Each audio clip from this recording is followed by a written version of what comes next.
On March 27th, we ran the final episode of The Shadow of El Dorado, our podcast series exploring the issue of blood gold through the story of Segovia, a mining town in northwest Colombia. If you've listened, you know the situation in Segovia is perpetually volatile. So it came as little surprise there have been new developments in recent months. Developments we felt we couldn't ignore.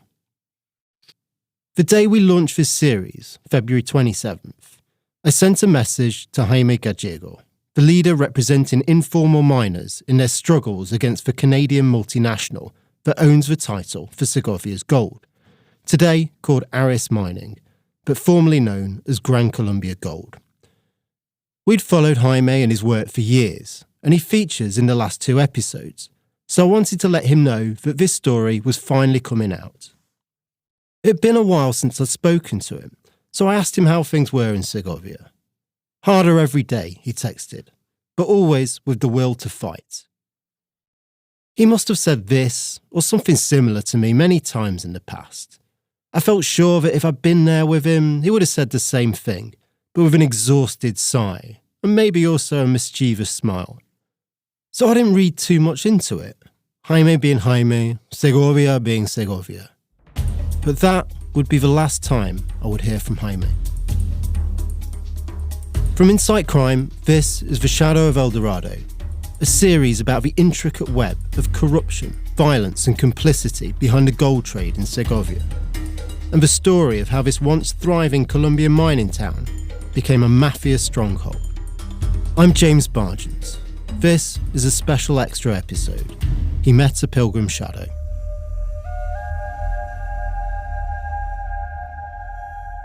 We were a couple of weeks into this series run when I got word from Segovia that the Mesa Minera, the organisation set up by Jaime and others to represent the town's informal miners, was planning yet another strike to protest how the miners, who were the backbone of the local economy, were getting vilified by the government.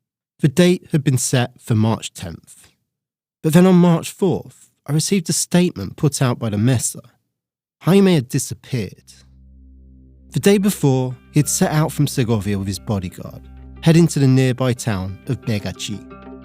At around 9:30 a.m, he messaged someone on WhatsApp. And then, silence. I'd met Jaime the very first time I went to Segovia 10 years ago. After that first meeting, we'd followed him on his crusade to protect the small-scale miners, accompanying him as he led marches and made speeches, hovering around as he negotiated with the company or local authorities, and trailing him as he led the town into a general strike. Throughout this time, we got to know him well enough to see through his gruff exterior. He could come across as combative and surly, but the man we knew was also funny and big-hearted. So it was a shock to see a picture of Jaime attached to one of the disappeared notices that are issued from Colombia's conflict zones with chilling regularity. For 6 anxious days, Segovia kept vigil in the town square, lighting candles around the base of the monument to the 46 killed in the paramilitary massacre of 1988. Porque la incertidumbre de saber si regresan o no a casa cada día se hace más grande. Every second that passed only increased their uncertainty, their fear, Mesa representative Jessica Vasquez told local media. They were keeping the candles lit all night, haunted by the image of Jaime and his bodyguard showing up in the dark looking for them, she added. Así que queremos a nuestros amigos en casa, We want our friends home, she said. Then came the news everyone had been dreading, but also silently expecting. The news that had felt inevitable ever since he went missing. Solo a 10 minutos del casco urbano de Begachi, en la vereda El Jabón, fue encontrado sin vida y con impactos de bala el cuerpo del líder social Jaime Gallego, presidente y fundador de la mesa minera de Segovia y Remedios, que había sido... They'd found Jaime's body. Exactly what happened remains unclear, but from statements put out by officials and reporting by Colombian media, we managed to sketch out at least a preliminary version. It began when the Gaitanista Self-Defense Forces of Colombia, the AGC, called Jaime to a meeting at Begachi. As we've explored throughout this series, the AGC are the criminal masters of Segovia and the overseers of its gold trade. According to one report, members of the group had shown up at his house to make the arrangements. To make sure he understood that attending the meeting was not voluntary, they'd reeled off the names, addresses, and movements of his wife, children, and granddaughter. The day of the meeting, Jaime was travelling in a car provided by Colombia's National Protection Unit, which provides equipment and bodyguards to people threatened by armed groups. The car's GPS signal showed it made it to the outskirts of Begachi, an hour or two from Segovia, before its tracker was turned off. Then, in the early hours of the morning of March 9th, Jaime's body was found dumped on a roadside by soldiers investigating reports of shots fired. What they did with Jaime between abducting him and murdering him is still unclear, but reports say his body showed signs of torture, broken ribs and fingers. His bodyguard, who appears to have been held apart from Jaime, was given the keys to his car and set free. He sped away, ending up in the police station of a nearby town. It was haunting to think about. Hard not to picture Jaime going through that nightmare. And, sat so far away, hard to imagine what everyone in Segovia was going through as a result. I wanted to hear from those in town, so I called up Jaime Marin. Jaime had been Jaime's right-hand man, and he stepped in to lead the mesa minera after his death. El 25 teníamos programado un plantón que se realizó el 27 de febrero. Y luego de ese plantón se anunció que la fecha para el paro era el 10 en el mismo It began when they announced that they'd be going on strike at a protest on February 27th, he told me. El día del plantón él nos dijo, me citaron a una reunión esta gente, pero no le preguntamos cuál gente. That same day, Jaime had told them that he'd been summoned to a meeting by them, Jaime told me. Jaime didn't say which them it was, the AGC or their rivals, the guerrillas of ELN or the FARC dissidents. But from the criminal map, there could be little doubt. Begachi is AGC territory. The other members of the mesa were blunt with him, Jaime said. They told him not to go, but he wouldn't listen. They knew who killed Jaime, but they were as confused as I was as to why. The AGC make money off all sides of mining. Legal, illegal, industrial, artisanal, everything in between, everything above and below, before and after. Their only interest is in keeping the gold moving along the supply chain so they can take their cut at every step. Claro, para nosotros es muy extraño porque es que esos grupos siempre han estado ahí y nosotros nunca tuvimos problema con ellos. De hecho, de una u otra manera, pues no sé, no es bueno decirlo, pero hemos aprendido a convivir con estos grupos en los territorios. It's strange, Yale said, because these groups have always been there, and they've never had problems with them. It might not be a good thing to say, he said, but the mesa minera, like the informal miners they represent, have learned to coexist with them. Pero 10 años y estos grupos ya estaban en territorio, porque hasta 10 años después vienen a meterse con Jaime. Pues seguramente ellos lo raptaron, lo llevaron, pero algún interés por encima de ellos estuvo ahí. They've been in this fight for 10 years, and these groups have been there the whole time. So why now, he asked. They took him, that much is sure. But there's some other interest above them in all of this, he said. I asked Jaime about the strike. Surely the timing there was no coincidence. No, el paro en estos momentos que teníamos planteado, porque teníamos planteado obedece a una problemática con el gobierno nacional, que es el tratamiento de criminales que son los que más nos están estigmatizando. But here's the thing, Jaime answered. The strike was nothing like the ones we'd seen. It wasn't just a Segovia thing. It was all of northeast Antioquia. And the miners weren't planning to shut down the whole town, just block off one road that's a major regional transport artery. What's more, it wasn't against the multinational. It was against the government. And here's the kicker, against the government's criminalisation of the miners, the destruction of their equipment, the seizure of their gold, and the endless stigmatisation. Despite the timing, Jalé found it hard to look past their conflict with the multinational. No, realmente para nosotros todo esto obedece a la lucha con la multinacional. Obviamente que ahí se sumarían otros intereses, pero toda la problemática que ha tenido la mesa minera, Segovia Remedios y el trabajo que hizo Jaime en los últimos 2 años es en contra de la multinacional. Obviously there are other interests involved, he said, but this is what Jaime had spent the last 10 years working on. It was a sobering thought, and one that made Jalé pause and reflect. That decade of work had kept mining, their sort of mining, alive in Segovia. But nothing more. They'd not made any progress beyond clinging on for survival. Estamos igual que hace 10 años. No ha cambiado nada. We're in the same place as 10 years ago. Nothing has changed, he said.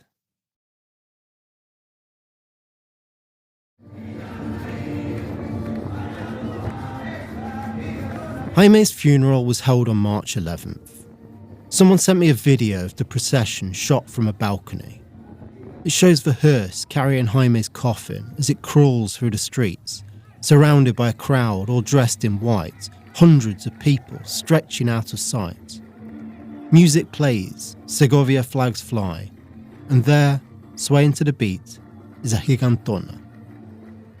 The gigantona is one of Segovia's most cherished traditions. It usually takes place during the annual Gold Festival, a week-long party of music, parades, and lots of drinking.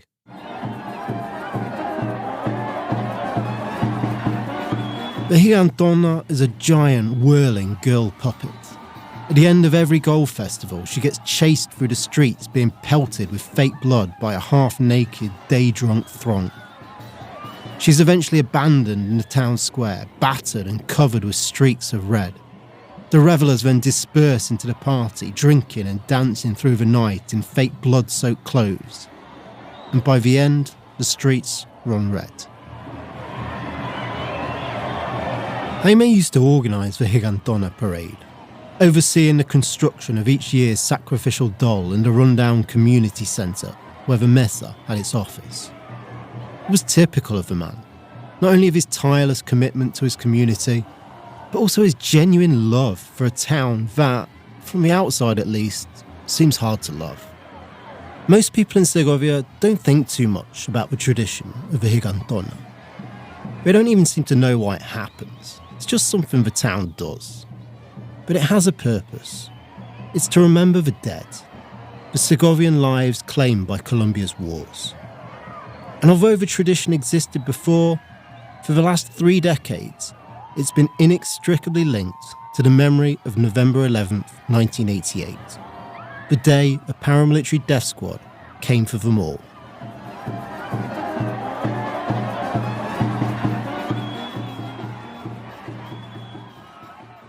Jaime knew what the Gigantona represented. He was there that day in 1988. Jaime was a survivor.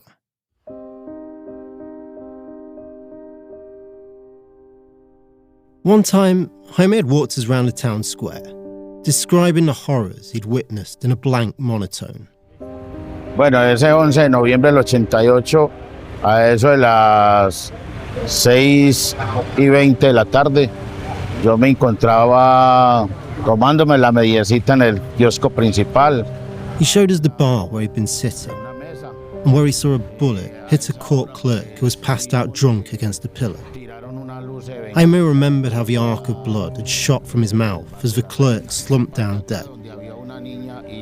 He pointed out the corner where he saw 2 young men cowering, trying to protect a young girl with nothing but their arms in their desperation. Y uno de ellos le dijo a los otros, velos ahí, dale vos que yo ya no tengo munición. Inmediatamente le dio un rafagazo y quedaron muertos acá la niña y los 2 muchachos. He remembered how one of them called out to the others, "Get them, I'm out of ammo." And he remembered the burst of gunfire that followed.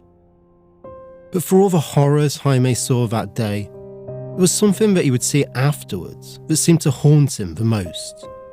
It was all there and the drawing of a 10-year-old boy done the day before the massacre. It showed it all, Jaime told us. The 3 trucks, the 30 gunmen, the dead innocents, the blood in the square and the streets.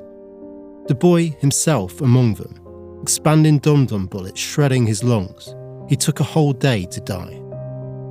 It was death foretold.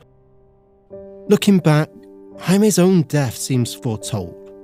He'd reported 23 death threats to the authorities. But, as we discussed earlier in this series, many of these threats seemed off. They were signed with strange names of non-existent groups and seemed more focused on Jaime and the mesa's arguments with the multinational than the business of war or organised crime. Those threats played with Segovia's fear. They adopted the tone and vernacular of Colombia's conflict, speaking directly to the primordial fear Segovians carry inside themselves at all times, knowing that it would trigger generational trauma. They seemed to be trying to blur the line between reality and illusion by conjuring up spectres of the very real threats that lurk in the shadows of Segovia. Maybe that blurring of the lines had convinced Jaime that the risk was illusory, that this was just people seeking an advantage by playing war. Or, maybe, after everything he'd seen, he was resigned to the risks and willing to stake his life for his community. Jaime was the 48th union member murdered in and around Segovia since the late 70s. And he was the 33rd social leader killed in Colombia so far in 2025. In Segovia, Jaime will be remembered as much more than a number. But it's hard to escape the idea that his death, like those that went before him, will change little. The informal miners have little choice but to struggle. The multinational will protect its investments. The paramilitaries will run their business at the point of a gun. Today, gold is worth more per ounce than any point in history. And the violence and greed, the savage capitalism that it inspires, will endure.